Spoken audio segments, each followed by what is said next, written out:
Today's stories include Bluepoint is still working on an original game, fans are upset about Marvel Vs Capcom 2 not coming to Xbox, and my Dune Awakening preview. We'll have all this and more because this is Kinda Funny Games Daily.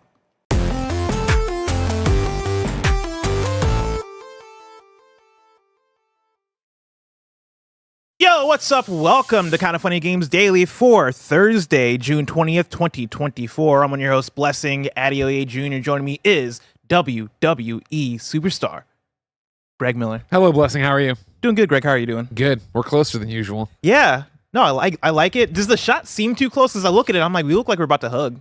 I mean, again, the chairs are close. Kevin put the chairs close. I noticed yesterday on the Gamescast we were all close. It's a close. They're doing stuff, Kev, with the camera, right? That's what you want? Yeah, we want it nice and tight. Perfect. So you guys hug. We'll get there eventually. Don't do it. Don't. No. I don't know. Have we ever hugged before? Force it. Yeah. I don't think we've hugged before. Bullshit. When would we? I'm such a hugger. You don't think I've hugged you? What occasion would we have hugged? How does my hug feel like if we hugged before? No, I mean, that's the thing. It's like, I don't think I've never had a special hug from you. That's fair. You know what I mean? But I think we've had a hug of like, hey, good to see you. Have we? Have we not? I don't know if we have. I mean, so you're telling me I don't hug you at in work. all these kind of funny things where we break down before. in tears or something, and we say like it's a big have anniversary. you break down in tears with me? I mean, you're a part or of have we things. done? I feel like You're telling me your first kind of funny day we didn't hug? Oh, maybe we did. No, but even before that, like, when did you first meet Greg? Was it like at at an event? I mean, it must have been at a PAX or something like that. Yeah, you don't think you hugged him One of there these and took a parties? photo? That's a good You point. didn't do one of those things? I mean, I think like Check your day one photo of you working there is like me with my arm around Oh you. yeah, Yeah. but like that's like a side hug though. It's not a real hug. Let's do it. You You want to hug right now? Let's hug come right on, now. Stand up. Let's make it real. Kevin, go wide. Go wide. Go to the big one. Go to the big one. You see that? I set that up for standing. Yeah.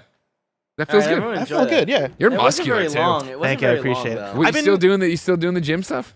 Or Oh, is it yeah. just the soccer? No. Oh yeah, no, I'm doing the soccer and gym. I skipped soccer this week, which I feel really bad about. It was like a 9:05 game or No, something? yeah, it like was that? 9:15. What the fuck? It was also on Tuesday, which I had my first dental appointment out of 2 of the week, and that was the one where they gave me a deep cleaning. Yeah. They gave me a crown on one of my teeth, and they like filled in a bunch of cavities. And so like after that, I just had a headache. I just wasn't feeling good. It was a late game too, so I was just tired. Sure. I had napped it off, and like I woke up and it was like 8:30. I'm like, oh fuck, I gotta leave right now for the thing. I just was not feeling it.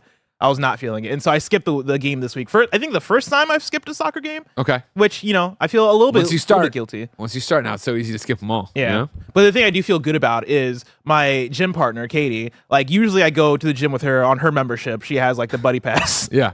And so I just go with her to 24-hour fitness. Yeah. She's out of town for like 2 weeks or so. Oh wow. And so for me, it's on me to be Now like, you just stand outside the 24-hour fitness bag. yeah, just You're like playing banging, the let me modern in. day. Hey, Mister. Like, hey, Mister, can I use your buddy pass? Here's the thing. For maybe like 2.5 years, I've been paying for Planet Fitness. And I just never canceled my Planet Fitness because they don't let you do it online.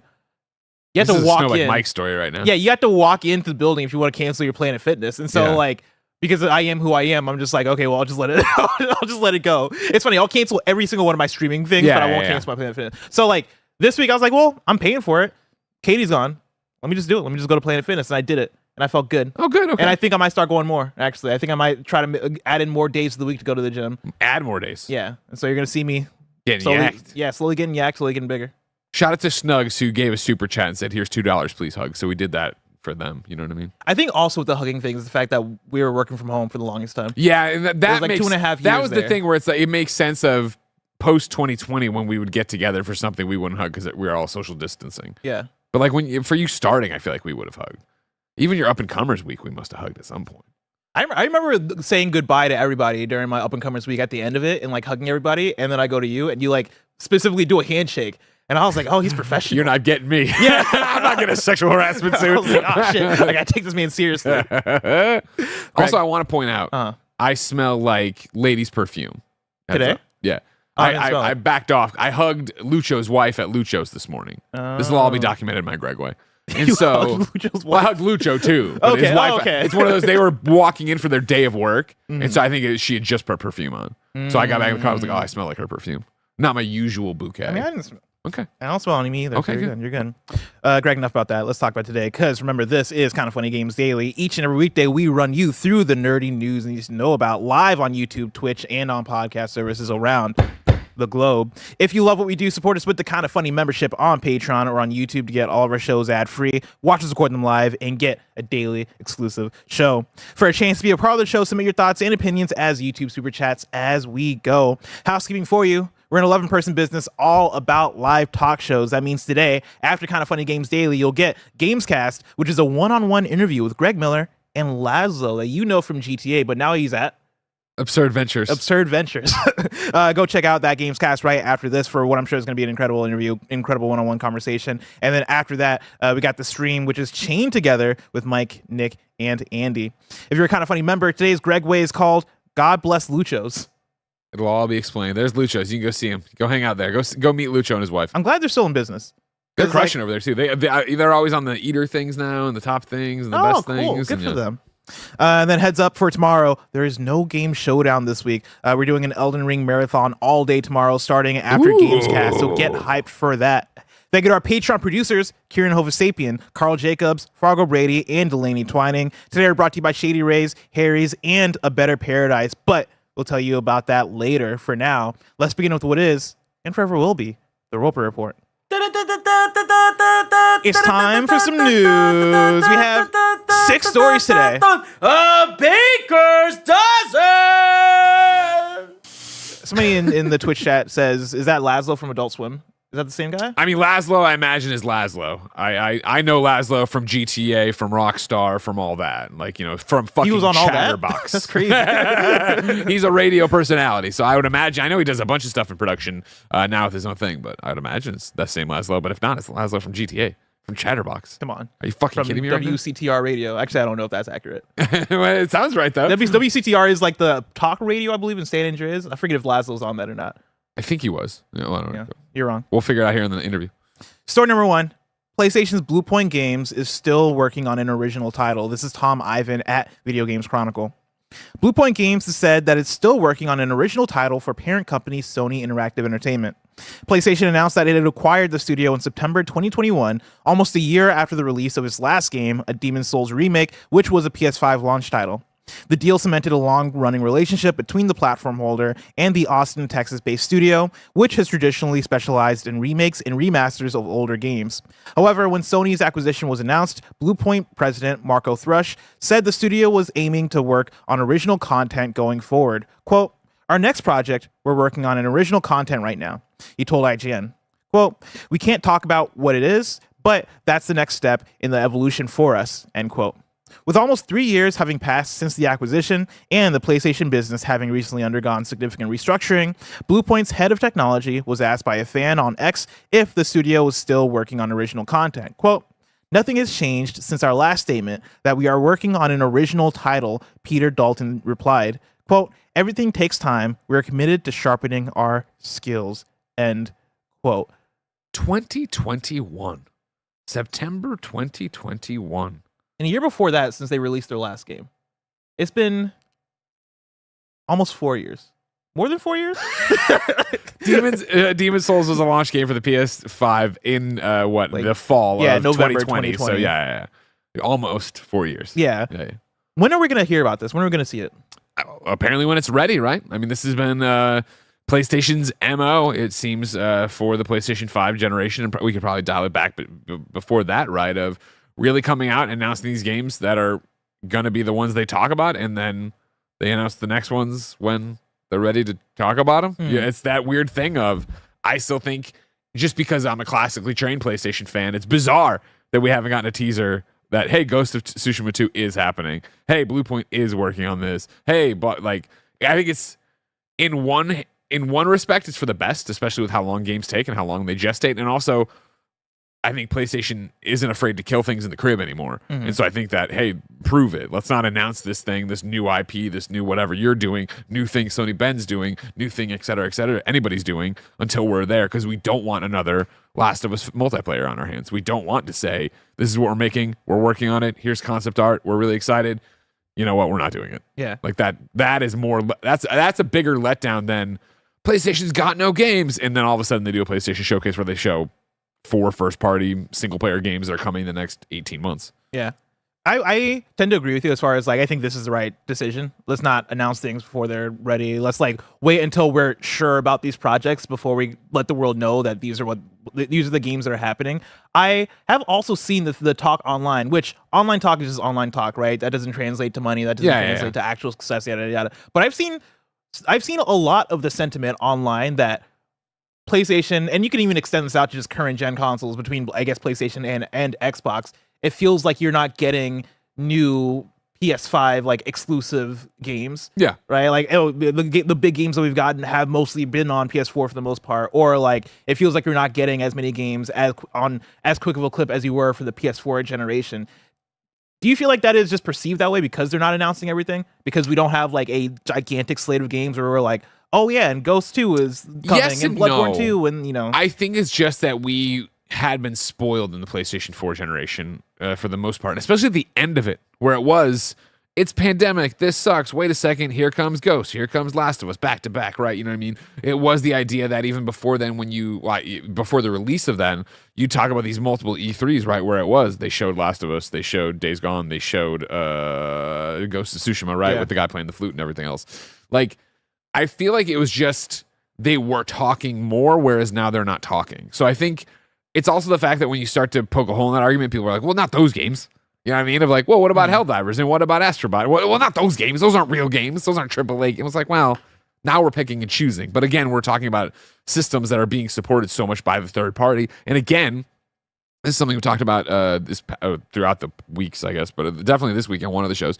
The fact that Xbox just hasn't offered an offense, right? Where now I think we're getting to a point where we're turning a corner. But up until this point, it just hasn't been that. Like, you'd think if Xbox was able to deliver at the clip the way they want to and with the quality they want to, they should be runaway successes, right? But even with PlayStation resting on its laurels, but in reality letting their developers work on games, and this thing we've said over and over again that it is way harder to make a game now and it takes a longer time to make a game now, even with them having this long catch your breath moment after a crazy PlayStation 4 and PlayStation 5 launch, you've gotten to now where Xbox just isn't to where they need to be to capitalize on that, right? Like Redfall did not work. Starfield did not hit the way people wanted it to. Like, does that change this fall? When we got like Avowed, you have Indiana Jones. See, your Starfield Shattered Dimensions. Oh yeah. You coming back? No, I'm not. We had this conversation yesterday about Wonder Woman and Indiana Jones. My gut reaction is no. I don't think it does. I don't think it does in a way those games are garbage. I just think that Avowed is going to speak to a specific audience, right? I think that's just how it's going to be. Indiana Jones, I don't think is this IP that is so massive. It's going to bring in, it's not Spider-Man. It's not going to bring in all of these people. It's like, oh, I'm casually interested in Indiana Jones. I enjoyed a movie back in the day, or I know Machine Games and that sounds cool. I don't think that's the one that like, even all that aside, I don't look at Indiana Jones and go, that's a 10 out of 10. That's a must play. That's a Greg game for sure. I can't wait for that game. But I don't think that's one where everybody's like, holy shit, I need to go buy an Xbox. We have seen, based on the SGF Xbox presentation, right? Internet chatter, but chatter on our own audience, right? And on our own subreddit and stuff like that. Of people being like, fuck yeah, I'm thinking about buying an Xbox, or I did go buy an Xbox. That was a really great performance. Like, if they start delivering those games and actually coming out that way and, you know, supporting their audience that way, I think then it's a different conversation. But again, I don't see anything on the Xbox lineup that is the Lex Luger slamming Yokozuna. That's like, we're changing everything. Holy shit. What a watershed moment. Xbox is pulling ahead right now. I think it would be slow death by a thousand cuts kind of thing. And not even death, just it's going to be a slow catch up if they would. But the lead is so large for PlayStation that, again, I think PlayStation has the luxury and the foresight to sit there and go, all right, Bluepoint, I'm Herman, keep working. Don't worry about it. It's not ready. When it's ready, we'll announce it. We are in no rush to do that. We are in no rush to say what Naughty Dog's next game is. We're in no rush to show Ghost of Tsushima 2 because I would assume Ghost of Tsushima 2 isn't in the next 6 months, right? Like, I feel like we're sitting. There's always so many great reasons to criticize PlayStation. I can give you a laundry list. Have you checked in on your PlayStation stars lately? God. How are they going? Is it working today? Let me check if it's back online today. You know what I mean? I saw online that like they apparently are canceling Sony rewards, and for a second I thought it was the same thing as PlayStation Stars, and I was like, oh, here we go. Still experiencing issues, everybody. Oh, We'll man. see if I ever get my points or my Shuhei statue back. Lots of reasons to criticize PlayStation. I don't think this is. You can criticize it, but I think this strategy does make sense. Yeah. The strategy of, yo, we have our cards. You know our studios. You know the talent, and you see the fucking success of the system. There's no reason for us to get out in front of this and be like, well, but there's also this and that, and you can don't promise anything. Yeah, it's also weird. Like the part of it that I don't get is that, I think the solution to your first party studios not being ready to put out their games would be let's look to third party. Let's partner with third party studios and either get exclusives or cultivate their games or fund their games. And this year, as far as PlayStation exclusives, we've gotten Helldivers 2, we've gotten Final Fantasy VII Rebirth, we've gotten Rise of the Ronin, right? And like, these might not necessarily be fucking God of War or Ghost of Tsushima, but like one of those things is Final Fantasy VII Rebirth, which is a fucking huge game. Another one of those things is Helldivers 2, which is one of the biggest games of the year so far. And even as you look down the barrel of the rest of the year, you get things like Astrobot, you get things like Lego Horizon, Marvel vs. Capcom, right? I mean, yeah, like not an exclusive, but like when you're talking about the games that are coming to PlayStation, it's not like it's a drought. It's not. I think it is just PlayStation Studios proper, and that's the biggest thing, right? When you've got the install base the PlayStation 5 has, when you have the mind share PlayStation 5 has, you don't have to work hard like you're talking about. People are already going to play Assassin's Creed on it. They're already going to play these the Star Wars Outlaws on it. Me and Mike are going to go play college football on it, right? Like, or I will. Mike will play on Xbox or PC probably, but it's like like that exists. That the work on that is done. It's about keeping the audience happy, and really when you start talking about that, you're talking about the hardcore audience that would listen to a daily video game news show that would make their lives about talking about it. And I think it's always easy then to conflate the internet chatter with the actual sentiment when I really don't think that's it. Very few people consume video games the way we, and I'm pointing at you in the camera out there, we consume video games. And so even to sit here and be like, man, there's just not that many PlayStation games. It doesn't matter if you're playing your PlayStation, you're playing the third-party games on your PlayStation. It doesn't matter if you are going to pick up Astrobot, if you are still buying Battle Passes and Helldivers, if you're picking up Final Fantasy and these other exclusives. Yeah. And meanwhile, you can jump to Microsoft and you can look at, well, they keep putting money into Game Pass, right? And they keep making exclusivity deals there. And it's like, well, yeah, you could get Little Kitty Big City launch day on it and all these other things, blah, blah. That apparently, from what we're seeing financially, isn't moving the needle, right? Like that isn't making them the runaway success. That's them trying to make a value offering on their side. And it's working for their fans, but it's not working like PlayStation's is. So what's PlayStation's problem? Just wait. Who cares? Yeah. I'm so curious to see, like how sentiment shifts and moves as we go forward into this fall, especially this fall into even early next year, because we talk about the dominoes falling and all this stuff, right? And I don't believe in the dominoes anymore. But if we're going to talk about the dominoes, I think Avowed going into Indiana Jones, Microsoft Flight Simulator, all these things. You then talk about 2025 for Xbox and what they showed off in the Xbox showcase, and it is, I believe, what was Fable? Did Fable get a year? I need to chat on maybe that. not Fable. I don't remember if they put a 2025. I feel like there was Fable. like a handful of 2025 things there, the South of Midnight and like a few others, where I'm like, oh damn, yeah, it's looking like a good time going into next year too. And if you can keep that momentum of every month you have some sort of major game dropping, again, a lot of the sentiment comes from just online chatter of people who do not represent the actual like core audience, probably not the right word, but like the bigger audience that makes up everything, even the audience that like engages in these conversations and stuff. I think once we get into there, it's going to be a fascinating thing from all the audiences. As far as did have a 2025. Fable had 2025, yeah. So like it's looking like an interesting, possibly very very good 2025 for Xbox. I think by the time we get there, I'm fascinated to see like, all right, what is PlayStation said and what they're doing? What is PlayStation said and what they're doing, but then also how do people feel when Xbox does have this consistent clip of, hey, here's this, here's that, here's Avowed, here's Indiana, here's Fable, here's like South of Midnight, and they keep that going for a sustained period of time. Does this create a conversation of, oh snap, I really like what's going on over here, PlayStation, where you at? Like we've only played Astrobot and Lego Horizon for the last 7 months. Like where's Death Stranding 2? Where's Ghost 2, where's whatever. All of this for Xbox, right, in the console race between Xbox and PlayStation really comes down to Xbox has been so invested in services and the Xbox community. And so all it ever takes is one, oh, well, I'm going to pick up an Xbox for this game. You jump in there, and then you're like, oh, well, I'm here, and I got a month of Game Pass. I might as well. Those little things where you start trying it and understanding, oh, wait, this is really fucking cool. Wait, this is nice, and blah, blah, blah. And, like, you know, for me, there's been 2 interesting Xbox moments, I think, in the past couple of weeks outside of the actual SGF conference, right? Number one, the rumors and then them not showing the handheld, right? Which we assume is still real. But me now looking at every game that gets announced or we do a thing for and being like, man, and I'm sitting there playing the Portal at home every night and I'm like, man, when it is an Xbox in my hand that I can then take on the plane, that I can then do the thing or be on the bus with, it's like I said it on Gamescast yesterday, but it's like if Xbox was about to drop the handheld this year, like Dragon Age Origins, I'd play on Xbox. Yeah. Or not Origins, Dragon Age Veilguard. Yeah. I would play on Xbox, right? Like I'd be ready to go and I would be like, okay, fuck, I want to do that and I want that experience. And again, I know I own a Steam Deck. I could do that already, right? But still, just my preference of a console and a turnkey. And then not only that, the ecosystem, and this is my second Xbox wrinkle, right, is that they announced, okay, cool, we're putting the DeLorean in her And Forza Horizon. Forza Horizon 5, right? And I was like, shit, I love the DeLorean. I've never played a Horizon. Yeah. Like I'm just not a racing game guy, right? And so I was I feel like you dig Horizon. so I was like, opened up my phone. I opened up my remote play on my Xbox, started the download of Horizon, jumped out. I was watching cartoons with Ben. And I was like, wait. Snapped on the backbone. Yeah. Opened up cloud gaming.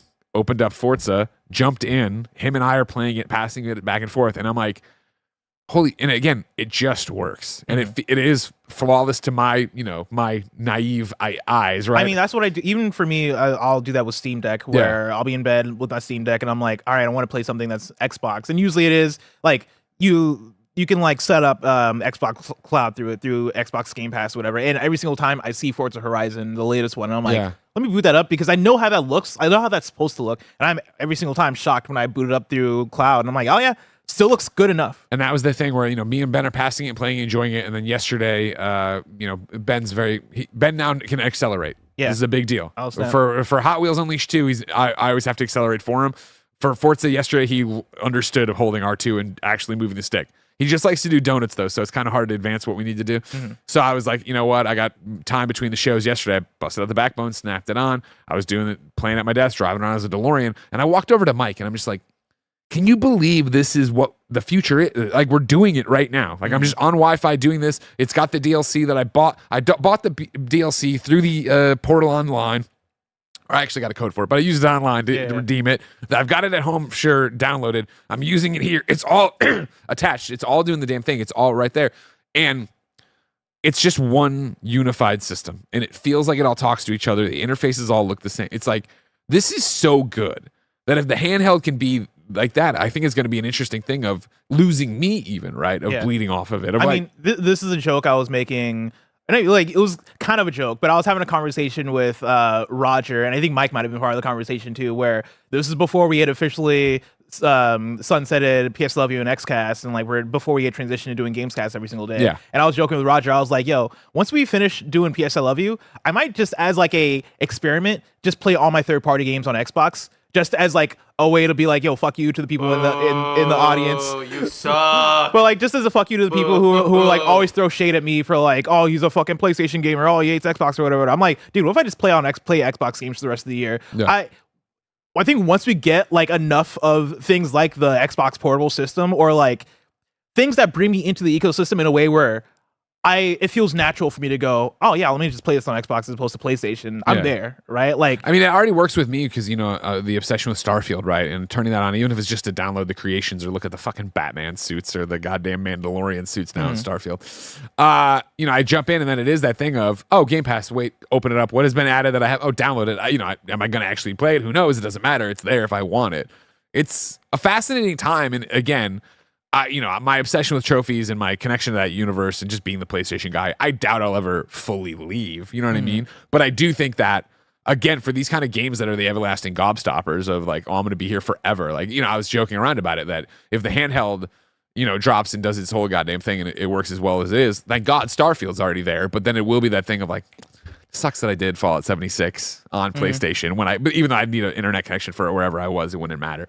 But there's all those wrinkles, and as the cross progression stuff starts falling down, it gets really interesting about like Ubisoft, right? Sending saves back and forth all the time and how easy that is. Where even if I, don't have the ability, because it won't be out, to use an Xbox handheld this fall, when it does drop, I could send, my Assassin's Creed Shadows save to the cloud, right? And then bring it down over there and do it. And then I'd be in the whole thing about trophies, which is why, again, I worry about my Diablo. I got to platinum it before I really start tinkering with this whole thing. But I mean, it's a fun time to be alive. It's an interesting time to be alive. But again, I think where Xbox wins is just the so few barriers to entry. It really does feel to me like Xbox as a ecosystem is everywhere and has been thoroughly thought out to be everywhere, if that makes sense. Yeah. Where sometimes PlayStation, like, just the menus I got to click through or do the damn thing to get to where I want to. I'm like, okay, cool, it works. And like remote play is fine, but don't get me wrong, and the Portal's great.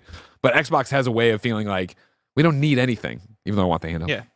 Back to Bluepoint. Back to Bluepoint. What are they making? Who the fuck knows? They keep using the words original content, and they said original title. They never say original IP, which makes me think that they're working on a sequel to something or some kind of revival of an IP that already exists. I mean, it would make sense, right? Like, this is something the dream had always been kicked around of a Metal Gear from them. Obviously, I don't think that's happening with Konami's renewed interest in it. But again, maybe they're outside partnering on this stuff. But yeah, our next project, we're working on original content right now. It's like, okay, like this is the fun part of it.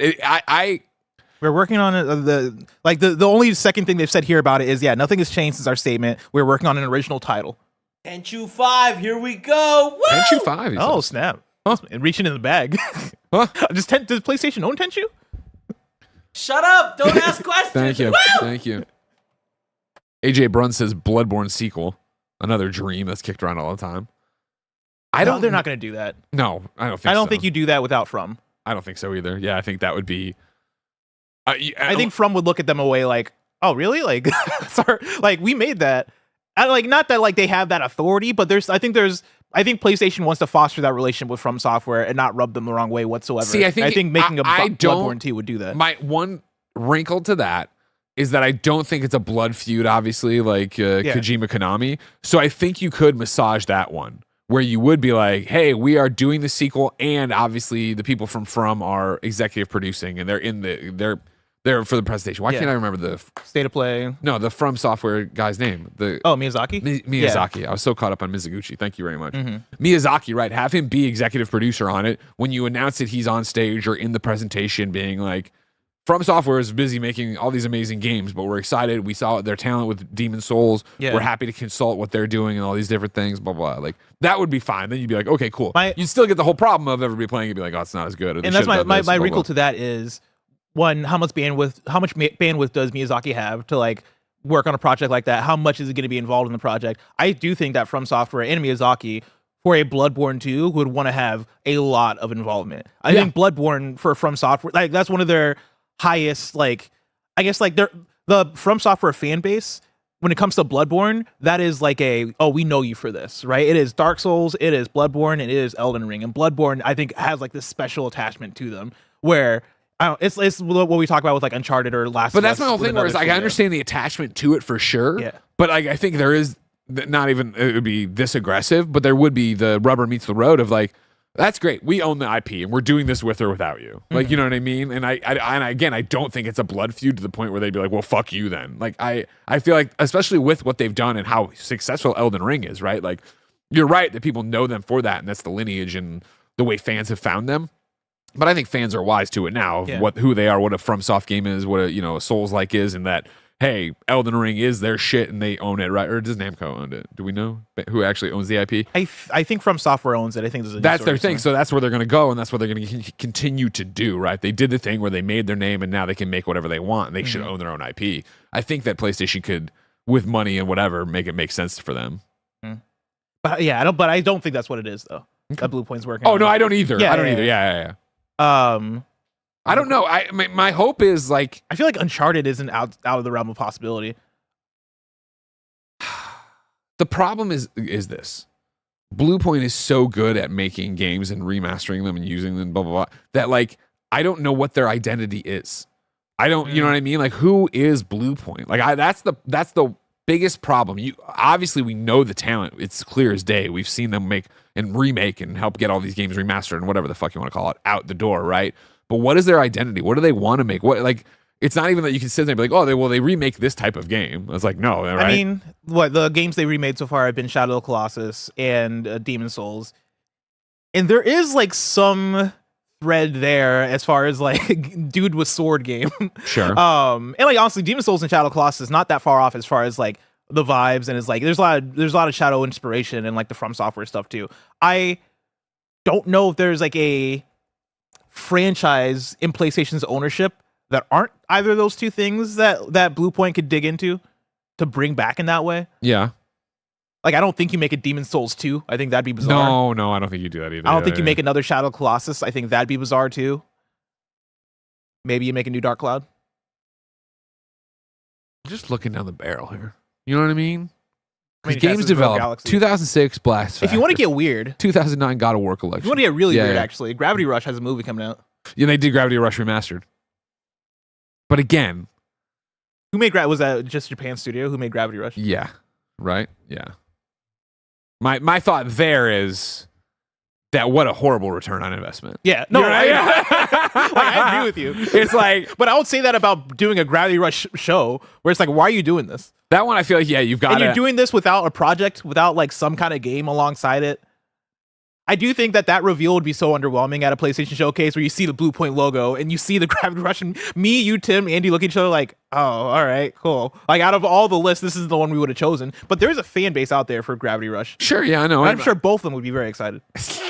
I think the argument there is just if you're worried about just do the fucking PlayStation, playbook at this point, where if you're worried about that, when the show drops, make sure you have the collection on PlayStation 5. True. Everything's bundled. There it is. It looks beautiful. Go play it that way. You can go to the store, you can pick the damn thing up, and you can jump right in where the show leaves off or whatever. When we talk about all this, honestly, my hope really comes down to that it is a completely new thing. Yeah. Because I hate the idea that you have this studio that's so talented and they have to keep picking through the bones of things that have come before. I'd rather it be that. And I guess there's wiggle room there of if it was Uncharted, but it was their own character and it was their own world, and they're not doing anything with Nathan except maybe a cheeky cameo here or there. But like trying to put them into any of these is not a lose-lose situation, but then you get into this of like, if you pick the wrong property and it's a Gravity Rush, everyone's like, oh, so we waited this many years for this. You know what I mean? It's been 5 years since your last game and this is what we got. Yeah. Greg. Yeah. Let's move on. Okay. And talk more about Xbox. But before we do, I want to tell you about patreon.com/kindafunny and youtube.com/kindafunnygames, where you can go and get the Kinda Funny membership, which allows you to get shows ad-free. And speaking of ads, let us tell you about our sponsors. This episode is brought to you by Shady Rays. Get ready for the season ahead with quality shades built to last. Our friends at Shady Rays have you covered with premium polarized shades that won't break the bank. Shady Rays is an independent sunglasses company that offers an unrivaled product that's just as good as any expensive pair we've worn. Durable frames and world-class optics for all outdoor adventures. With an extensive array of styles and colors, you're bound to find the perfect pair of Shady Rays sunglasses. Y'all know I've been outside in the sun a lot playing Pokemon Go, and it's such a great experience wearing Shady Rays when I am out and about looking dope. Every pair of sunglasses is backed by lost or broken replacements. If you lose or break your pair, even on day one, they told us they will send you a brand new pair, no questions asked. Exclusively for you, Shady Rays is giving out their best deal of the season. Head to shadyrays.com and use code KF20 for $20 off each pair of polarized sunglasses. Try for yourself the shades rated 5 stars by over 300,000 people. This episode is brought to you by Harry's. I always hate when I buy something and then I talk to someone else and I realize I way overspent and they got it for cheaper. It's happened to all of us, but getting ripped off is no joke, especially when there's razors involved. The people at Harry's were tired of seeing everyday people paying way too much for low quality shaving products. So they found a way to make beautifully designed razors without laughably high prices. You can get better designed and better value grooming products made by a company that forged their own path in the grooming industry. Harry's has been keeping me looking right for years, and you already know I'm going to count on them for a high quality shave for my wedding. Highest customer satisfaction in the shaving industry. No risk trial. You don't like your shave? No worries. It's on them. Convenient subscription options that allow you to cancel at any time, and you can stop getting ripped off. With Harry's, you can get a shave that's a cut above the rest. Get started with a $13 trial set for just $3 at harrys.com/kindafunny. That's harrys.com/kindafunny for a $3 trial set.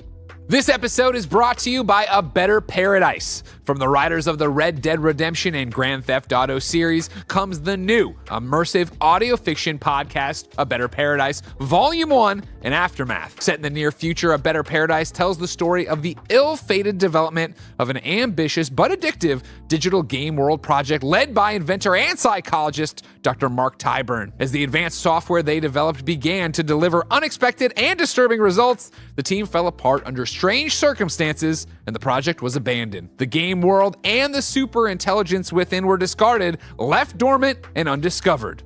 Until now. I listened to episode 1 on my way to work today, and the thing that stood out, of course, are the performances, but then as an audio drama fan, it was the use of monologues. There's a whole bunch of talking here as it sets up the world that is not that far from us in the timeline and also not that far from us in the technology, which is disturbing, but I'm quite interested to see where it goes. A Better Paradise is out now and available everywhere you get your podcasts. Go listen today, and don't forget to follow A Better Paradise on your platform of choice to make sure you never miss an episode. And we're back with story number 2. Fans are upset that Marvel vs. Capcom 2 isn't coming to Xbox. Boo! This is Wesley Yin-Poole at IGN. The announcement of Marvel vs. Capcom Fighting Collection during Nintendo Direct delighted fighting game fans, particularly because it brings the much-loved Marvel vs. Capcom 2 to modern platforms for the first time in years. But while the collection is coming to Switch, PS4, and PC, the decision to skip Xbox altogether has caused backlash. Capcom made its announcement without offering an explanation for the decision to skip Xbox, and the company declined to comment when contacted by IGN. This comes despite Capcom's same-day announcement that it's bringing 2 Ace Attorney investigation titles to Switch, PS4, PC via Steam, and Xbox One in a similar collection.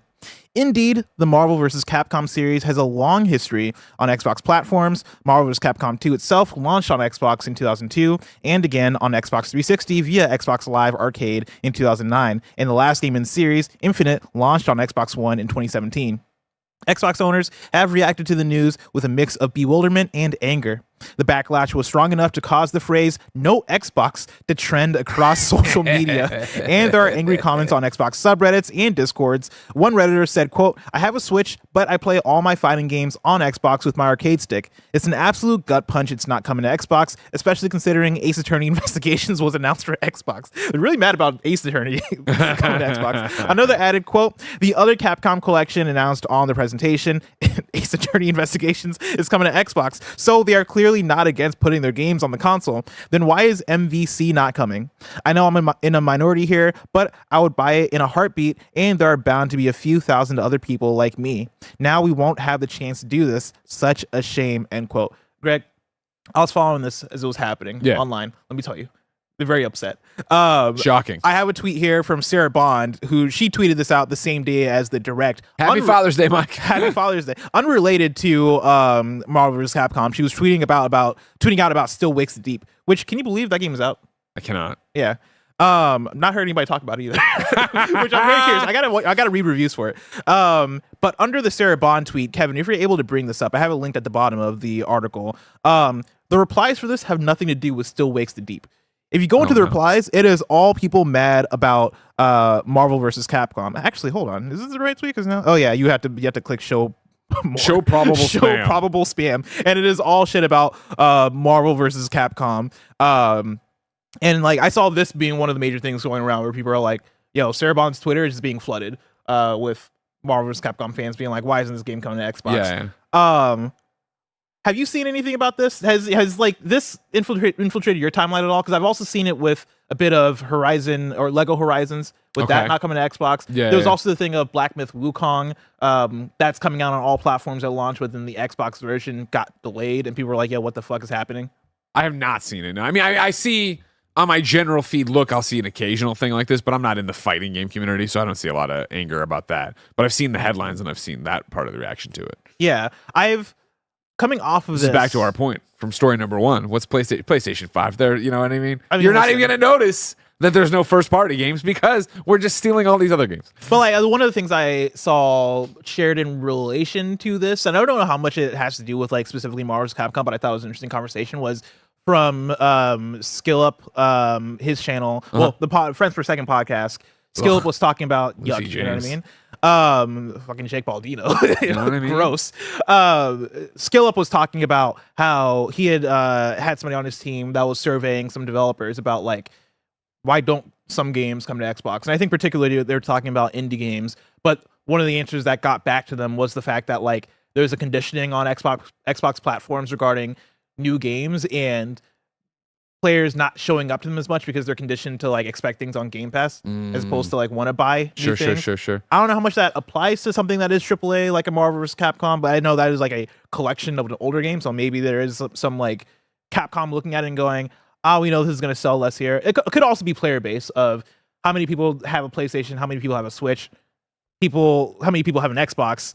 Let's maybe prioritize this less than the other I think ones. in taking that thread, which is very true, as far as being a possibility, there's a third possibility that piggybacks off of that of like, well, we know that there isn't as big a player base here. Let's not put it on Xbox and instead strike a deal with Xbox to put it on Game Pass when we do put it out. You know what I mean? I think that's that. You talk to the indie developers. This is a conversation we've had this week, right? In terms of studios closing, where's the money, yada, yada, yada. And so much of that comes down to, well, who can give us money to help us finish our game? And I don't think that's a opinion that's exclusive to small games. I think big games and big corporations also look at it and go, well, yes, there's a fighting game community here that we know, and we know that they'll go and buy it. And PlayStation people aren't conditioned to wait for that. So why not just sit it out and wait for them to come at us with the Xbox money? Yeah. And I also think, again, there's just a lot of things being added to it of maybe it's this, maybe it's that. But when you want to talk about fighting game community, I know there's like, because of how much PlayStation is like try to foster this in particular, there's a big fighting game community on PlayStation. I think when you talk about, I think just games selling in general, especially Marvel vs. Capcom 2, I could see how that sells a lot on Nintendo Switch. Yeah. And then like, PC is PC. I could see how you're making those decisions and going, it's going to take us this much more effort to port it onto Xbox. Let's wait. Maybe it is what you're talking about as far as like maybe wait for a Game Pass deal or just get to it later. Yeah. Maybe we port it next year as opposed to at launch before maybe wanted to get it out by this time or not wanting to do as much work to get it out on an extra platform. Let's move on. Story number 3. This is a preview I'm actually pulling from PC Gamer. Oh. It's the Dune Awakening preview. I got to see Dune Awakening at Summer Game Fest. Didn't get to play it. It was a hands-off preview. It was the developer sitting me down and like for 30 minutes showing me footage of the game, talking about the game. I want to start off with a preview though from Wes Fenlon at PC Gamer because me and Wes on the same wavelength. Wes's preview is titled, I don't usually play survival games or MMOs, but almost everything about Dune Awakening looks way cooler than I expected. Ooh. Yeah. The preview reads like this. In the film, Dune Part 2, a key part of Paul Atreides' journey requires crossing an enormous sandstorm that bisects the planet Arrakis at its equator. To the north, there is desert. To the south, there is desert wasteland. So uninhabitable, it makes the northern hemisphere seem cozy by comparison. The only way to safely cross the storm is on the back of a giant sandworm strong enough to brace its endlessly raging gusts of wind and dust. In survival MMO Dune Awakening, that deep desert and the storm surrounding it will be an extra deadly PvP zone, an enormous swath of land that will be wiped clean by Coriolis storms once a week. Coriola. It was around this point in Funcom's presentation of Dune Awakening that I began to think, damn, this really sounds cool. I'm going to pause there to say I had the exact same reaction. Yeah? When they explained that exact thing, I was like, damn, this seems pretty neat. Jumping back into the preview, Funcom has been playing Dune Awakening close to the vest for years with nothing but a CGI trailer since its reveal. But the in-engine footage it's finally showing off, albeit without any UI just yet, grabbed my interest despite the fact that I don't usually play MMOs or survival games. Dune Awakening will have some of that. Water, obviously, will be a precious resource on Arrakis.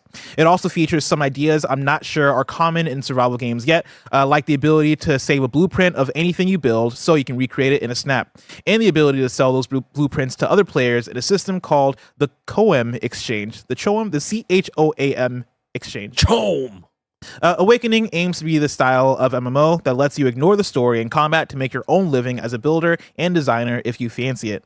The deep desert I mentioned earlier is a very Dune take on the PvP zones common to MMOs, as explained by creative director Joel Bylas. Quote, "This is where the Coriolis storms hit the strongest and destroy everything, and I mean everything.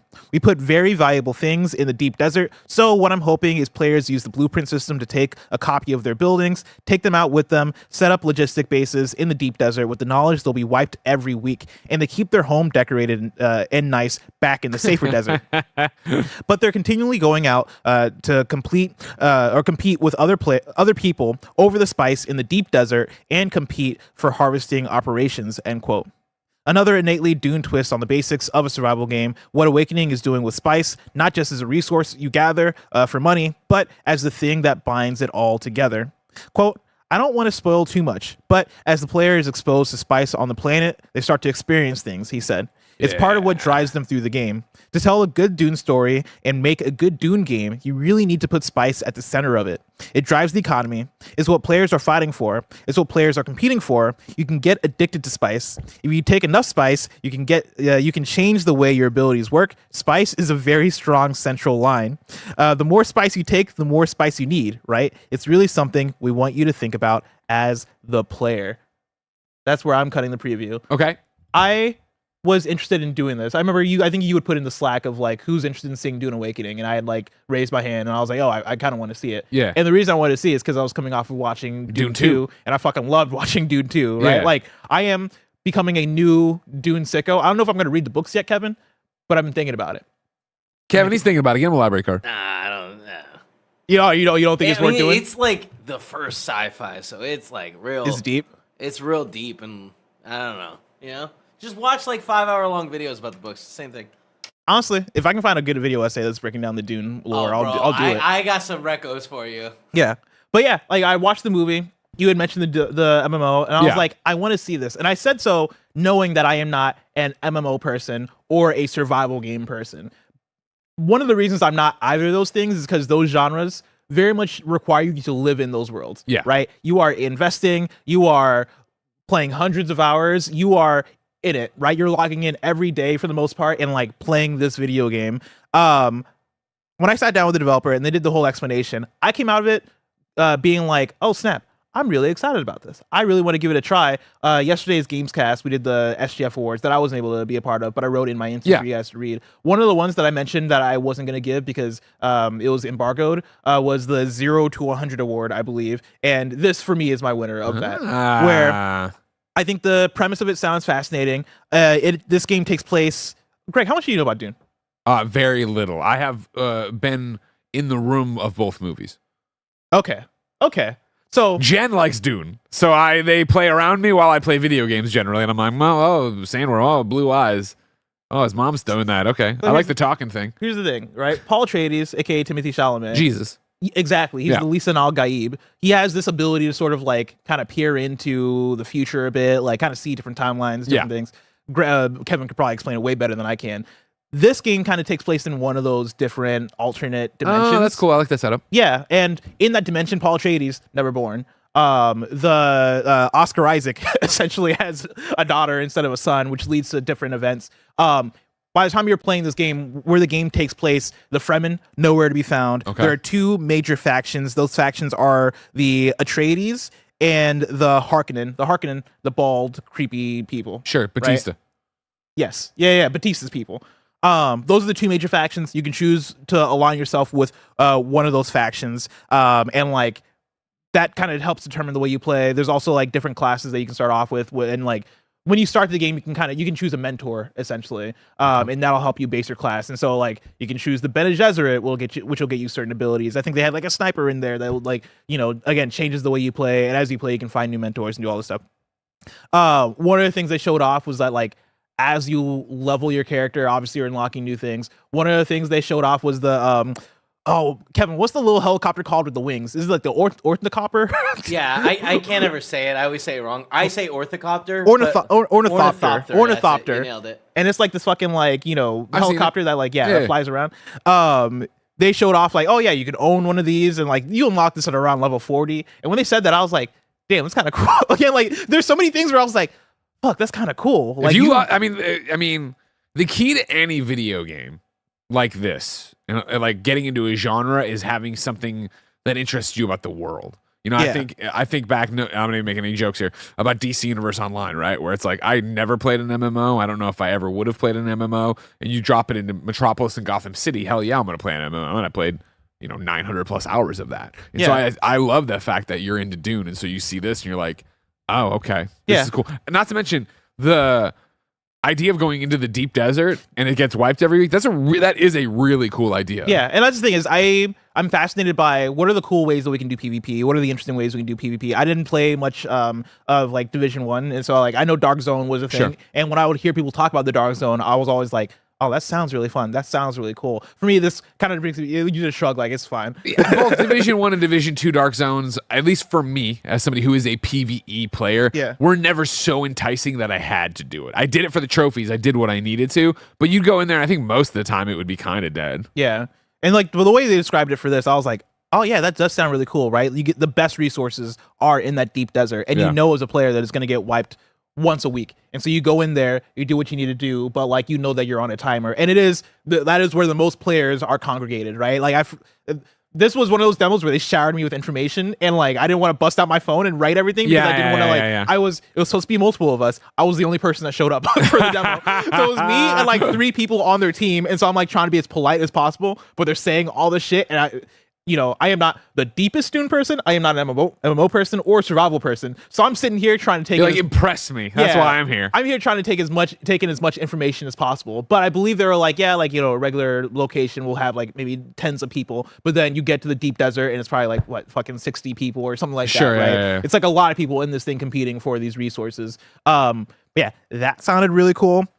The gameplay itself looked more interesting than I thought it was going to be, right? Like I was thinking that it was going to look peak MMO. Like they're going to show me some like, I don't know, Final Fantasy 14 looking ass UI. And you look at the gameplay and it's like, oh, this looks like a third person shooter, but like survival type shooter, right? Yeah. Like there's a bit more, I guess, fidelity to it or realism to it that I was vibing with. And yet like, this looks like a world that I want to get lost in. Is this like coming to everything or just PC?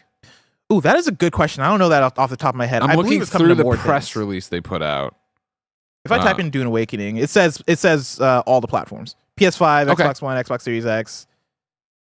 Because it looks really good, especially for an MMO, especially for something that big from what they're showing there. No word on when it's coming? No.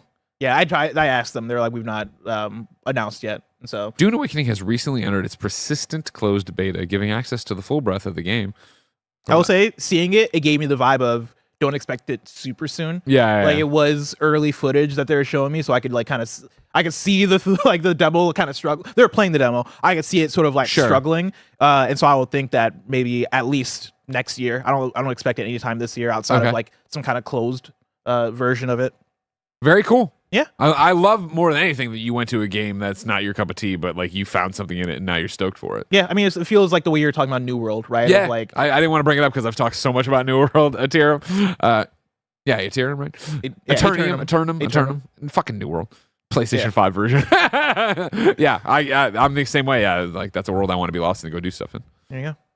Let's move on to story number 4. PlayStation is skipping Gamescom again this year. What? This is Tom Ivan at Video Games Chronicle. Sony Interactive Entertainment has reportedly decided not to attend Gamescom 2024. In recent years, the company has opted to showcase its games through its own digital events rather than host conferences or have a significant physical presence at major industry conventions like the Expo in Cologne, Germany, which comes at a considerable expense. Sony most recently appeared at Gamescom in 2019, which was the last in-person edition of the show before the COVID-19 pandemic. And the PlayStation maker has reportedly told German industry publication Games Wirtschaft that it has no plans to exhibit at Gamescom this summer. Not surprising. Yeah. I mean, I guess, you could show up. You could do Astrobot. You could show up to Horizon. Jeff's thing, Opening Night Live. Yeah, exactly. Because they have, I mean, since pandemic, they've shown up to that, right? Yeah, exactly. I don't think this that. removes announcements from being possible. I just think this is just like being on the show floor and exhibiting games, stuff like that. Somebody who will be on the show floor. Story number 5, Xbox has confirmed it will be attending Gamescom this year. This is Chris Scullion at Video Games Chronicle. Xbox has confirmed that it will be attending Gamescom again this year. A message posted on the official Xbox account on X confirmed that it would be present at the show and will have its biggest booth ever. Wow! It also confirmed that the following games would be present, with more to be confirmed at a later date. Those games are Age of Mythology Retold, Avowed, Aura History Untold, Diablo 4 Vessel of Hatred, Woo! Diablo Immortal, The Elder Scrolls Online, Fallout 76, Towerborn, and World of Warcraft The War Within. Okay. Does that excite you? No. Not even Vessel of Hatred? You don't want to fly to Germany to play some Vessel of Hatred? I mean, no, I'll play it somewhere else. Hatred on? Can't we? I'm sure there'll be a preview opportunity before October. But I mean, I'll be excited for the information out of it, sure. But like, even then, it's going to be like, here's this guy and his new pets tearing him up. I'm like, oh, that's cool. But like, no. Is there anything, because they mentioned more games will be present, but to be confirmed at a later date. Is there anything that you feel like is left on the table for Xbox to talk about for the rest of the year? No. You? I feel like they had a great moment there, and they're going to ride that energy. And yeah, you can put something else in there. I would imagine other stuff you add to the biggest booth ever is going to be Game Pass partnerships.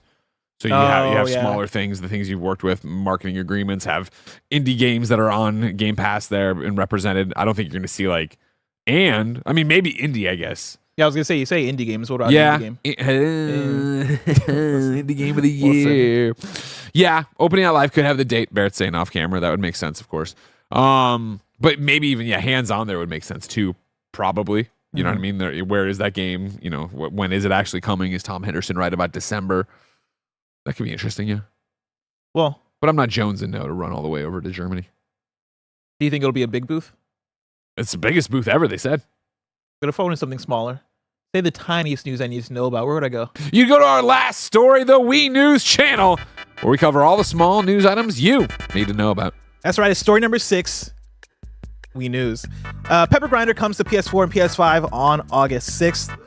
PlayStation Portal's latest update is out today, allowing you to connect to public Wi-Fi networks, among other features. Shin Megami Tensei 5 plus Vengeance has sold over 1.6 million units worldwide. A new Elden Ring update is available, and the game finally lets you summon Torrent against the Elden Beast boss fight. Let's bug and go. From VGC, Season 2 of Topspin 2K25 has started today, adding Wimbledon content, a new pro, and a Gucci-themed court. It's all Gucci. And then lastly, Jet Set Radio's Beat joins Super Monkey Ball Banana Rumble as a playable character. And that's it for Wii News. I mean, this is Wii News. That looks like big news coming our way. That looks like a big thing you're bringing to the stage. What is this? Getting ready for our marathon stream tomorrow. 2 Tarnished take on Shadow of the Erd Tree, and we got some cool. Best friends. Well, 2 Tarnished. I don't know if we're Two best best friends. friends. Yeah, maybe. Okay. Two Best Tarnished. 2 Tarnished. We got sent some stuff from Bandai Namco for Shadow of the Erd Tree.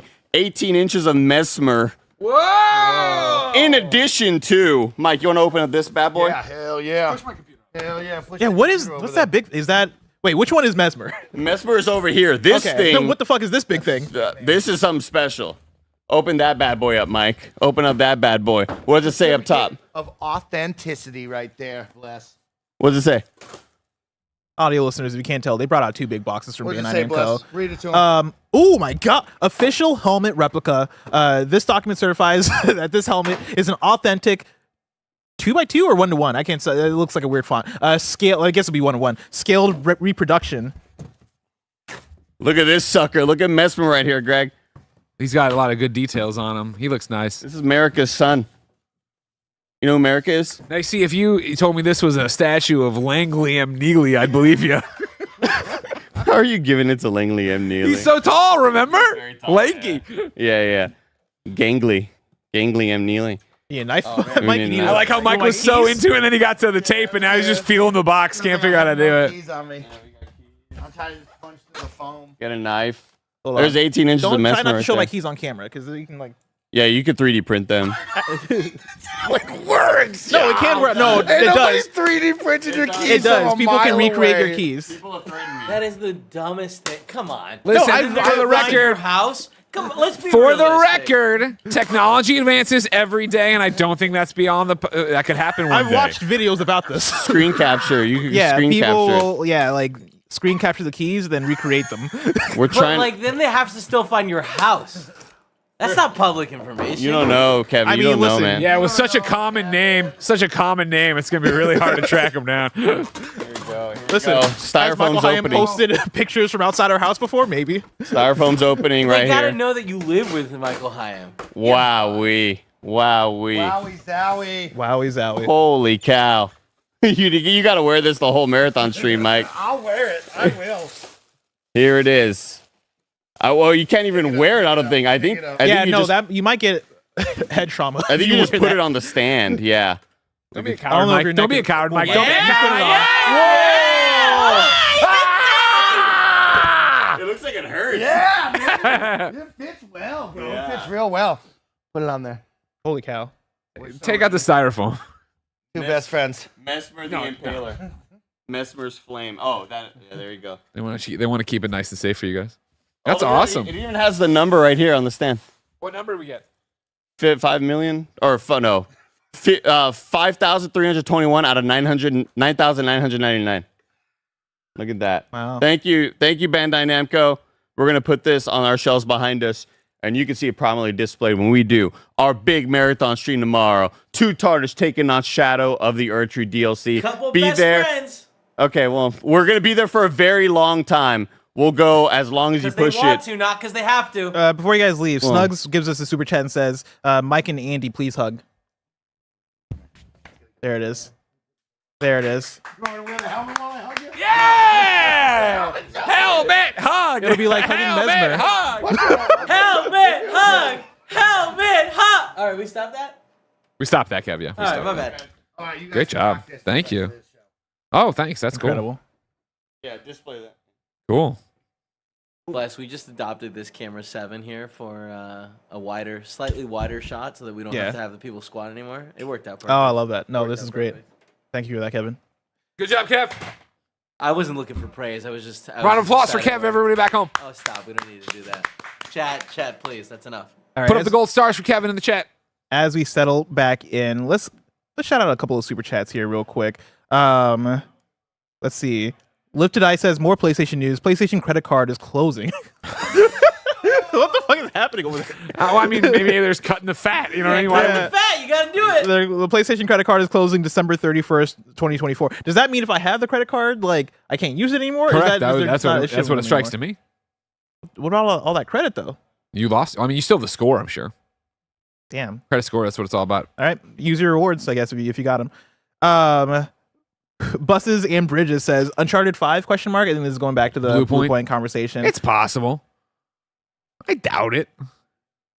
I think it would have to be a. We're not gonna. This is a Nathan Drake. This is Yeah. a new character or like character that we know, but it's a different story, different main character. Yeah. I think start fresh if you're going to do it. Matthew Henry says, "Blessing, watch the Dune lore videos from Quinn's Ideas. I'll keep that in mind. Bless, I've already sent that to you via text. Thank you so much for that, Kevin." CJ Splitson says, "Bluepoint, Atreus game that plays like Sands of Time. You think Bluepoint would make a spin-off God of War?" I mean, I think they'll make whatever they need to make. If they have a great idea for it, sure. Yeah. I don't know if we needed, though, to play like Sands of Time. Yeah, I don't know about all that, but like I do. Going back to God of War Ragnarok, I'm still in mind that there are so many games you can make off of just that game, and one of those games is just straight up Atreus game. Now, that is one that I expect Sony Santa Monica to make themselves. I don't think that that's just the next major iteration of God of War. I don't even think that's a spin-off. Interesting. I think You don't think Sony Santa Monica's God of War team, because we know there's multiple things happening over there, right, isn't ready to do something else? Because that was Corey's whole thing, right? Where he's like, this could have been a trilogy, but fuck that. We don't want to work on this for so long. I think an Atreus thing would be that something else, right? Like I think that would be the start of. I think they're going to new. do something totally different. Like what? I don't know. It's still starring Kratos. Brand new. I think that team's game isn't going to be God of War. Oh, you don't whatever. think they're going to do God of War? I think they're going to move out of that, yeah. Interesting. This thing's leaning to the side, you know what I mean? This is where for the rest of the show. You ain't got the stuff. And I don't want to have the stuff. It's leaning to the side, and then Oh gosh. Greg, if you break, they're Careful. so excited. Careful, Greg. They're Greg. so excited about it. hey man, If you break it, come on, man. I gotta go tell. You know how I need somebody to acknowledge my reflexes because this thing was going over the table, and I crushed it. caught it with my left hand. Very y'all. impressed. Very impressed. Thank you. Let's see. Mike the meme says, "Hey, Bless. Sometimes you gotta pop out and show them." That is a reference to the one and only Kendrick Lamar because he did his pop out concert Last yesterday. night.